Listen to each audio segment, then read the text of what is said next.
So today, I just kind of wanted to talk freely about Battlefield 2042 because we kind of know everything there is to know about the game now. We know all about all-out warfare. We know we've got Portal coming. We've seen at least trailer and very small snippets of gameplay of Hazard Zone. And we know about the specialists, whether you like them or not. We know a lot about the guns, the movement. There's so much now that we know about Battlefield 2042 before the launch that I kind of just wanted to wrap up my feelings before we get to the launch, because when we hit it, I'm going to play this game regardless of some of my misgivings, because, well, let's face it, it's the next Battlefield game. It's what I've been waiting for the best part of 18 months to arrive. And even though the beta was pretty rough, some of the gameplay that's been released afterwards does show some pretty substantial improvements in my opinion, but there are still a few things that I want to talk about that I'm not quite sure on as well. So I just wanted to make this one more video of everything that we know so far, because no doubt in the next couple of weeks, we're only a couple of weeks away from early access launch, there's probably going to be a launch trailer, there'll be a few more bits of info, but by and large, we know everything now. So just kind of wanted to talk about that really. Before that though, a quick word from today's sponsor, Alienware. They've not only hooked me up with a new gaming desktop PC, but also a new gaming laptop as well, the M15R6. It's a powerful unit, this one, combining an Intel i7 8-core CPU, 16GB of RAM, and an NVIDIA RTX 3070 laptop GPU. Plenty of grunt to run Battlefield 2042 when it launches, and other games launching this year as well. The RTX 3070, it gives you access to great features like NVIDIA DLSS, that uses AI to upscale your games from a lower resolution, resulting in higher frame rates, and NVIDIA Reflex, a latency reduction tool for lowering the time it takes between you clicking your mouse and an action happening on the screen. And speaking of the screen, that's really what sets this laptop apart. It's an incredible 1440p 240Hz refresh rate panel. That's the same as what I'm using on my desktop PC. You're getting pretty much a desktop grade panel packed into a 15-inch laptop. You're getting proper gaming performance in a portable form factor. Plus, the build quality on this thing is really solid. I think Alienware have done a great job with this machine, and if you want to learn more about the M15R6, then be sure to click the link at the top of the description. Okay, so the first thing that I want to talk about, and I've mentioned this before, but I kind of wanted to just mention it again. I don't really see 2042 as the next game after Battlefield 5. I don't even see it like the next game after Battlefield 1. This is the next game after Battlefield 4. So if you think of the Battlefield franchise in a line, start from 1942 and then go all the way through to the next game, there's little branches that come off the Battlefield franchise. So you had Bad Company. That was probably what I would say is the first branch that came off the franchise. So you had Battlefield Bad Company and then Bad Company 2 coming on a couple of years after that. That was the first branch off of the main line. Then we got to Battlefield 3 and we jumped back to the main line. And then we moved forward to Battlefield 4 and we sort of stayed on that main line. And then Hardline was kind of a branch off from 4. And it just sort of existed there on the side and never really went any further. Then we go to Battlefield 1. And even though it is technically a mainline Battlefield game, because, it's a numbered Battlefield game, we've got Battlefield 1942, which is the original, then we've got Battlefield 2, 3, 4, and then 1, and then 5. I feel 1 and 5 are their own branch off of the main line of Battlefield. They are very, very different from other Battlefield games that came before it. And even though 5 tried to incorporate some of the things that I think made games before Battlefield 1 a little bit better, I still don't really see it as a mainline Battlefield title, unfortunately. 2042, if it came right after Battlefield 4, I think everyone would be yes, this is the next Battlefield game. I see where they're going with this. We're moving forward into the future. We're bringing new weaponry in and all that kind of stuff. So I see a lot of people saying that there isn't a lot been taken from 1 and 5. Some of the stuff that actually was really good hasn't been taken from those games. And I think that's because DICE may actually also see 1 and 5 as kind of this branch off of what Battlefield used to always be down that main line on the franchise. So 2042 is what I see as the next one. And that's why I think that overall, I've been saying this game feels kind of similar to Battlefield 4. And that's because it's just learning from that game. And there's a very good reason why. Battlefield 4 is still arguably the most popular Battlefield game and has sustained a huge number of players for quite some time. I know recently Battlefield 1 and Battlefield 5 have gained quite a lot of popularity because of the hype surrounding this next Battlefield game. And of course, those games sort of turning up on Steam and lots of people playing them on their new consoles and going back and playing them because of the hype around this next one. But I still think Battlefield 4 is like the one that people look back to and they're like, yeah, that's Battlefield, because it's modern day, it's huge, it's vehicles, it's infantry, it's air vehicles, air, land, sea, whatever you want to call it. It's like the big overarching Battlefield game. Battlefield 1 kind of went to do that, but it did it in World War I, so the setting was kind of limited. And Battlefield 5, I feel like, was just a game that was made to sort of fill a gap in time where EA and DICE needed a game to exist. And unfortunately, it just didn't really work the way they wanted it to. So yeah, when I look at 2042, I see a lot of people making, sort of critiquing certain parts and saying we've gone a little bit further back here, and like, we're missing some of that stuff from those last couple of games, 1 and 5.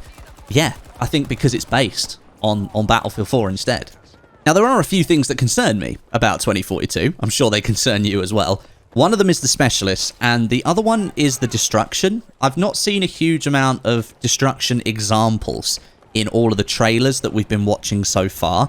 And if you actually think back to Battlefield 4, I would argue that there wasn't a huge amount of destruction in Battlefield 4. Not the same scale as something like Bad Company 2 or even Battlefield 1 for that matter. Battlefield 1 actually had some really good destruction mechanics. But 2042 seems to be following in the footsteps of Battlefield 4 and is like toning down the destruction somewhat so that it doesn't impact gameplay in the same way. Whether that's a good thing or a bad thing, I think we need to wait until launch and we need to see the other maps that are available in the game and sort of understand whether those environments are good for destruction or they aren't good for destruction. Because as much as everyone likes to smash holes open in buildings with RPGs, sometimes it makes the map worse when you destroy something. I'm just thinking back to Seas of Shanghai when you bring down the tower. The map was infinitely worse when the tower came down than what it was when it was up. When it was up, it was kind of cool because there was a flag at the top of the skyscraper. When you bring it down, the map not only looked worse, but I think it played worse as well. So sometimes destruction is not always the best thing. But it does concern me that there's not a huge amount that's been on show so far. And instead, DICE is going for like these big showpieces again. Like we've got the rocket launch on Orbital. And we've got the tornado that comes in. We don't know a lot about the other maps at the moment. So that's why I'm sort of holding back a little bit on this opinion. But it does still concern me because, you know, I'm used to destruction in Battlefield games. And we haven't seen a huge amount of that yet. And then there's the specialists. We've spoken about this a lot. I'm not going to dwell on it too much. But there's something that I picked up on from like the marketing or things that EA and DICE have said about Battlefield 2042 along the way. They said quite a while back, before the game was even revealed, it was just known as the next Battlefield title, this game was going to be a love letter to Battlefield fans. And unfortunately, depending on who you ask within the Battlefield fan community, that could mean a lot of different things. But one thing I don't think a lot of people expected was them to water down the class system that Battlefield is almost uniquely known for. I mean, everyone knows that you play Battlefield in classes, like you have the medic and support and recon and all these other things. That's how Battlefield has always been played. So when that's been watered down and sort of brought into this specialist mold, I think a lot of people would say, well, that's not really what I would consider part of a love letter to the Battlefield fans. And I kind of agree with it because I think Specialists has been created for a few different reasons. One of those reasons is obviously DICE wants to remove some of the barriers that they had in previous Battlefield games where if you wanted to play a certain style of game or you wanted a certain weapon or a certain gadget, you had to be within a certain class. And then there were limitations to that class that meant you couldn't go beyond the bounds of it. It was literally balanced to be a certain way, and you had to play within that certain role. You don't really have to do that anymore with Specialists. You can kind of pick and choose a general kind of theme or role that you want to play, but you get access to all of the weapons in the game, so you can choose whatever you want. And then you do have the unique gadget and trait for your Specialist, which obviously will help you in certain scenarios, but the second gadget slot is then completely open. So you can pick whatever second gadget you want, and that will massively affect what you can do with that Specialist. So a lot of those barriers have been removed. And I think that's an area that DICE might have looked at sort of general feedback around maybe new players coming into Battlefield and being like, Or why do I have to play a certain way in order to use that weapon or use that gadget? I don't want to do that. I just want to play however I want to. And I think DICE has looked at that and gone, yeah, all right then, we'll just open the gates and let you do whatever you want. But of course, Battlefield fans who've been playing the franchise for a long, long time, perhaps they don't appreciate that as much as a brand new player. And of course, we have to remember that DICE aren't just making Battlefield games purely for Battlefield fans. The game wouldn't sell enough copies if that were the case. They have to appeal to a wider audience. And so I think the Specialist has been made to do that. And if you look at other games out there on the market at the moment, you can see why they've gone down the Specialist route, because lots of other games are doing this because they know that it's more free and open for players to do what they want. And, you know, games should be about having fun. Those games have succeeded, so, you know, DICE is trying it here. I personally don't really agree with it. I think I would prefer if we went back to classes, but I've been playing Battlefield games for nearly 15 years, so of course I'm going to feel that way. But for other people who haven't really played the franchise before, I can understand why Specialists would be a lot more appealing than like a closed lockdown class system. And then I think the other reason that Specialists are in the game the way they are is so that DICE and EA can monetize those characters as much as they can. You have to remember that all post-launch content that affects gameplay for 2042, like maps, weapons, vehicles, all that kind of stuff, is all coming for free as part of a live service. And they've already confirmed there's going to be 4 seasons in that first year. And it's going to be supported all the way across, like, the plethora of stuff that they've got. We know that they're going to add stuff to All Out Warfare. We know there's going to be new guns and weapons in there. But all of that content then goes into Portal as well, which obviously gives you a lot more control about what you want. And I wouldn't be surprised to see more content from previous Battlefield games make its way into Portal in the future to entice more people to use that system. And of course, we have Hazard Zone as well, and no doubt that the new maps that get released for All Out Warfare will then be supported within Hazard Zone 2. All of that is coming for free. So there has to be a way for EA and DICE to monetize the rest of their game, and that appears to be the Specialists. And again, I think we'll see weapon skins and vehicle skins as well. I mean, that's already been confirmed as part of the pre-order stuff, but I think we knew, as soon as we saw Specialists, I think a lot of people realized why they were becoming a thing. And it's because so many other games out there on the market right now have been so successful in monetizing the characters in their game.